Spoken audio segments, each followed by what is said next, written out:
Ndihesh sikur detyrimet po të mbysin nga të gjitha anët? E ti do vetëm pak të jetosh? Ja disa këshilla si të organizohesh dhe planifikosh detyrimet që mos të digjet truri. Fillimisht, bëj një brain dump. Nxirr të gjitha detyrimet nga koka në letër ose në një aplikacion, si për shembull Notion, Google Keep. Mos filtro me njëherë. Shkruaj edhe të mësoj mësimin e biologjisë apo të blej një karikues. Kur i shet të gjitha në një vend, truri çlodhet sepse nuk ka nevojë të mbaj mend gjithçka. Pastaj, bëj një listë detyrash, to-do list. Ato mund t'i ndash sipas urgjencës dhe rëndësisë. Vendos prioritetet. Pyet veten cilat janë urgjente dhe të rëndësishme. Puno me njëherë. E rëndësishme, por jo urgjente. Planifiko kohën. Urgjente, por jo e rëndësishme, delegoje ose zgjidhe shpejt. As urgjente e as e rëndësishme, fshije. Për shembull, afati për seminar është nesër. Në kuadratin e parë, përgatitja për provim për 14 ditë në kuadratin e dytë. Lista përfundimtare mund të jetë sipas ditëve, mund të ketë orare dhe mund të përdorësh dhe Google Calendar për opsione kujtese. Një këshill bonus. Çdo javë bëj një weekly review. Shiko çfarë ke bërë dhe çfarë kalon në javën tjetër, apo dhe si e ke shpërndar energjinë. Identifiko çfarë të vjedh kohën, pra zgjidh ose zvoglo aktivitete që nuk janë shumë të rëndësishme.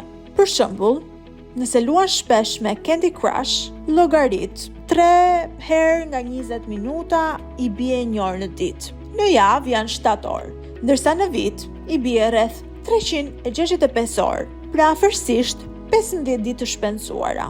A mund të shfrytëzosh më mirë 365 orët e kohës tënde?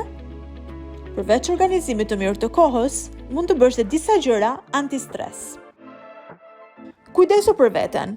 Një gjumë i mjaftueshëm, ushqim i shëndetshëm, më pak pije të mbëlsuara dhe aktivitet fizik. Këto nuk janë luks, por karburant. Ato ndikojnë si në shëndetin fizik, ashtu dhe në atë psikik dhe në kapacitetin për të mësuar dhe për të zhvilluar. Mikropushime gjatë ditës, 5 deri në 10 minuta pa ekran, vetëm frymarrje, shtrirje ose shiko nga dritarja. Thyeje rutinën, ndrysho rrugën për në shkollë, zbulo një kafene të re, shko në ndonjë event, provo një hobi të ri ose bëj një udhtim. Edhe ndryshimet e vogla e thyen monotoninë. Edhe vizatime të thjeshta, një shkrim ditari, fotografi, muzik, ato e aktivizojnë trurin ndryshe dhe e largojnë fokusin nga stresi. Periudha detox digital.